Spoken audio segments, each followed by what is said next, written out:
नमस्कार दोस्तों। देखिए 23 तारीख को पहली शिफ्ट के अंदर जो पेपर हुआ था उस पेपर में बाल विकास एवं शिक्षा शास्त्र से संबंधित जो प्रश्न आपसे पूछे गए उनके एकदम बहुत फास्टली हम जवाब एक बार देख लेते हैं दोस्तों। पहला प्रश्न है, निम्नलिखित में से कौन सा या कौन से कथन असत्य हैं। तो दोस्तों इसके अंदर यह समझना जरूरी नहीं है कि प्रत्येक बच्चा अद्वितीय है, ये असत्य कथन है।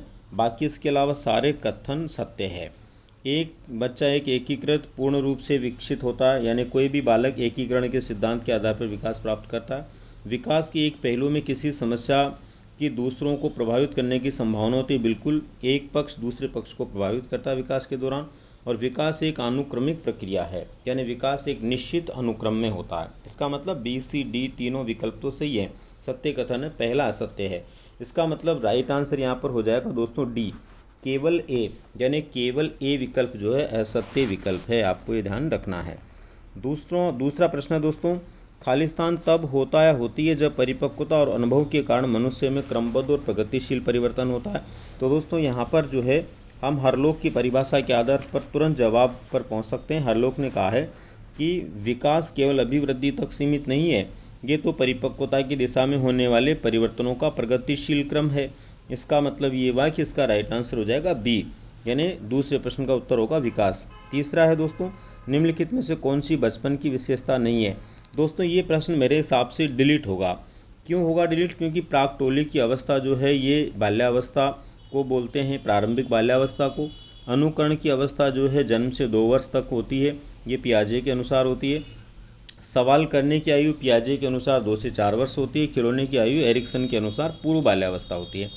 जबकि बचपन जो होता है इसको बोला जाता है जन्म से लेकर 12 वर्ष तक। जन्म से लेकर 12 वर्ष तक के काल को हम बचपन बोलते हैं। अगर उससे कम को भी बोलते हैं, 7 तक को भी बोलते हैं दोस्तों, तो ये जन्म से लेकर 7 वर्ष तक सारी विशेषताएं पाई जाती है। इसका मतलब ये प्रश्न डिलीट होगा। क्यों होगा? क्योंकि इसमें नहीं है पूछा गया, जबकि ये सारी विशेषताएं पाई जाती है। इसके बाद में प्रकृति एवं पोषण विवाद निम्नलिखित में से किससे संबंधित है। दोस्तों प्रकृति एवं पोषण विवाद का मतलब क्या होता है पहले तो ये समझें। जनरली जैसे वुडवर्थ को लेकर हम पढ़ते हैं, वुडवर्थ ने कहा है कि विकास वंशक्रम एवं वातावरण का गुणनफल है, यानी आनुवंशिकी और वातावरण का गुणनफल है। लेकिन दोस्तों कुछ विद्वान इस बात को मानने के लिए तैयार नहीं है।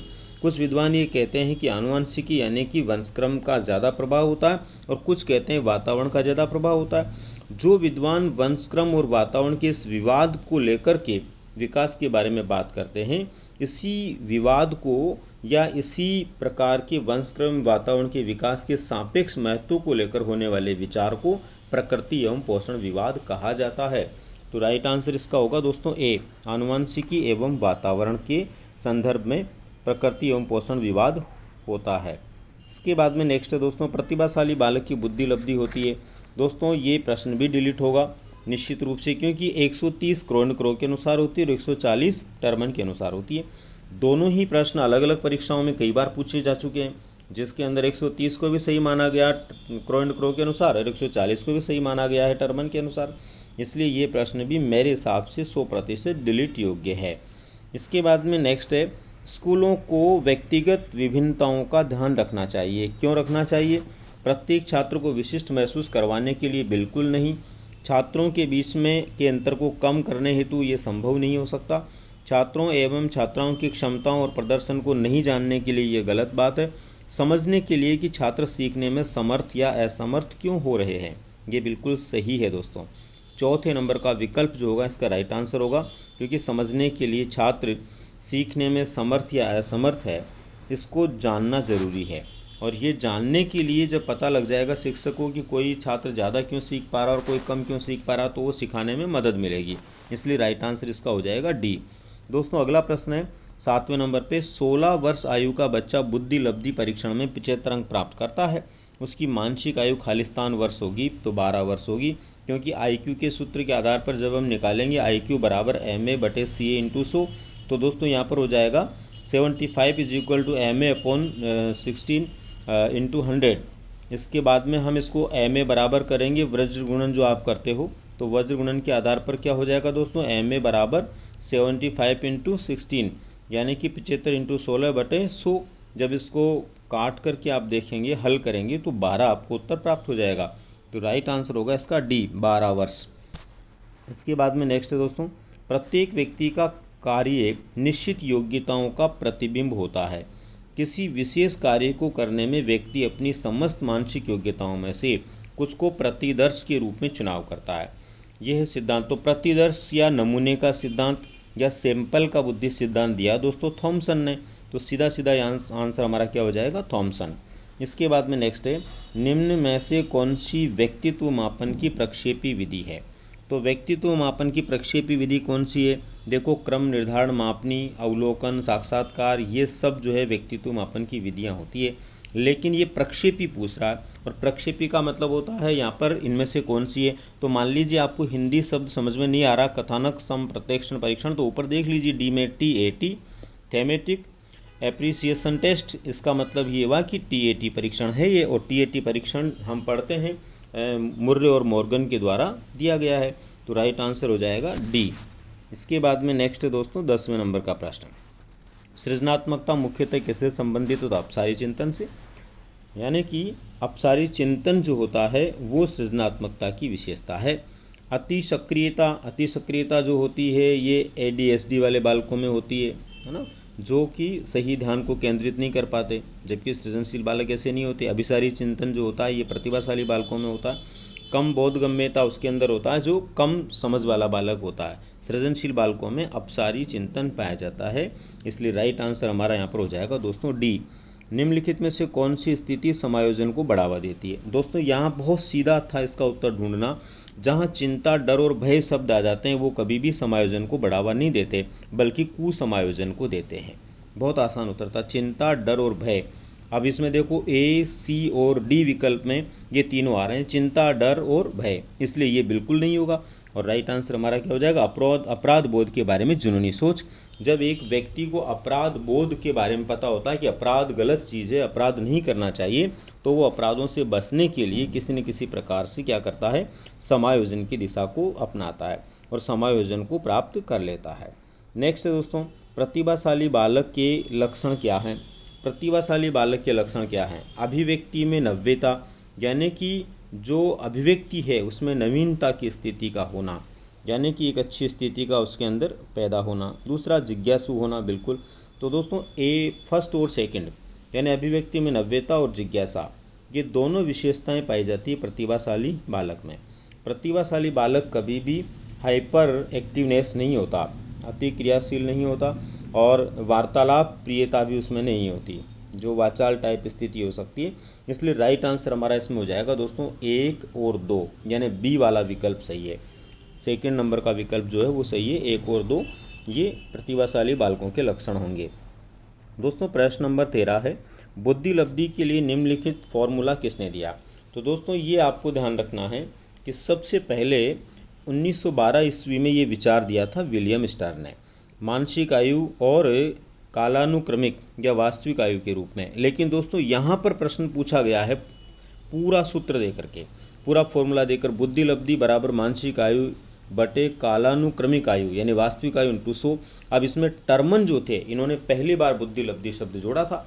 इसका मतलब पूर्ण सूत्र बनाने का श्रेय जो है या वास्तविक सूत्र बनाने का श्रेय तो टर्मन को जाता है। तो यहाँ पर राइट आंसर क्या हो जाएगा दोस्तों, टर्मन। अगर ये पूछता पहली बार किसने ये सूत्र के बारे में विचार दिया तो स्टर्न होता, लेकिन यहाँ पूर्ण सूत्र के बारे में पूछ रहा, इसका मतलब राइट आंसर होगा टर्मन। और टर्मन ने 1916 में सबसे पहले बुद्धि लब्धि का विचार देते हुए ये सूत्र दिया था।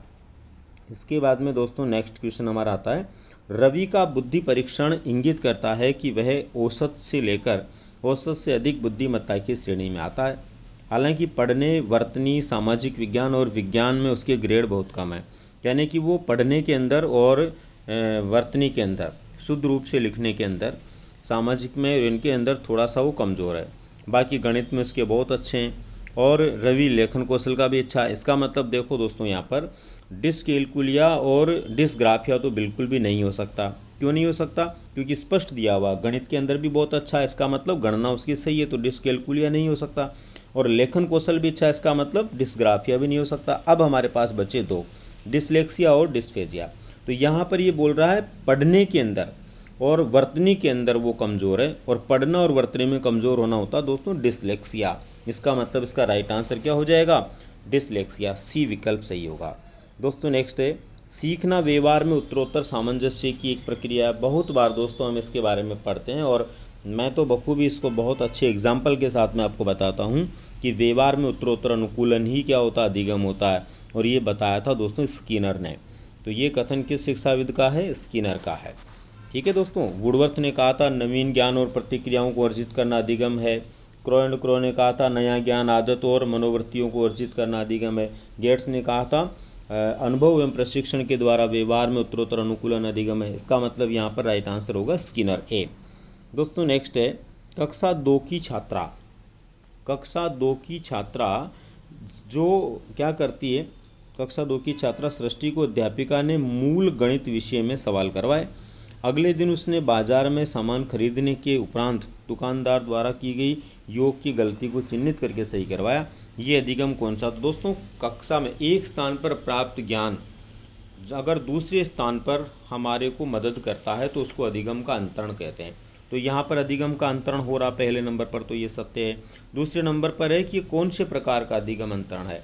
तो दोस्तों ये अधिगम अंतरण होगा सकारात्मक, क्योंकि स्कूल में सीखा गया ज्ञान उसको दुकान पर सामान लेते समय या बाजार के अंदर सामान लेते समय उपयोग में आया, मदद की, इसका मतलब सकारात्मक अंतरण होगा। तो बी इसका राइट आंसर हो जाएगा। एक व्यक्ति में एक समय पर दो विपरीत इच्छाओं का होना क्या कहलाता है? एक ही समय में दो विपरीत इच्छाएं हो गई, इसका मतलब द्वंद्व की स्थिति है वो। तो यहाँ पर क्या होगा? कॉन्फ्लिक्ट। राइट आंसर हो जाएगा ए, द्वंद्व। इसके बाद में नेक्स्ट है, निम्न में से 18वें नंबर का प्रश्न है दोस्तों, निम्न में से किस सिद्धांत को पुनर्बलन सिद्धांत भी कहते हैं? क्रिया प्रसूत अनुबंध सिद्धांत, उद्दीपक अनुक्रिया सिद्धांत, शास्त्रीय अनुबंध सिद्धांत और अंतर्दृष्टि सिद्धांत। दोस्तों देखो इसमें क्रिया प्रसूत सिद्धांत है। वैसे तो हम जनरली पढ़ते हैं कि पुनर्बलन का सिद्धांत हल ने दिया था, हल का जो सिद्धांत है उसको हम पुनर्बलन का सिद्धांत कहते हैं। लेकिन क्रिया प्रसूत सिद्धांत जो स्किनर का है इसमें भी इन्होंने पुनर्बलन के महत्व को समझाया है। और सबसे बड़ी बात है, इन्होंने धनात्मक ऋणात्मक पुनर्बलन, प्राथमिक और द्वितीयक पुनर्बलन के रूप में व्याख्या भी की है। इसलिए इनके सिद्धांत को प्रबलन या पुनर्बलन का सिद्धांत भी कह सकते हैं। इसलिए यहाँ प्रश्न के अनुसार दिए गए विकल्पों में सबसे सही विकल्प है ए, क्रिया प्रसूत अनुबंधन को हम पुनर्बलन का सिद्धांत भी कह सकते हैं। इसके बाद में नेक्स्ट है दोस्तों प्रश्न नंबर 19। और प्रश्न नंबर 19 देखो हमें क्या कह रहा है, निम्नलिखित में से उस उदाहरण का चयन कीजिए जो आंतरिक अभिप्रेरणा को दर्शाता है। वंदना परीक्षा में अच्छे अंक प्राप्त करने के लिए कठोर परिश्रम कर रही है जिससे वह अपने माता पिता से उपहार ले सकें।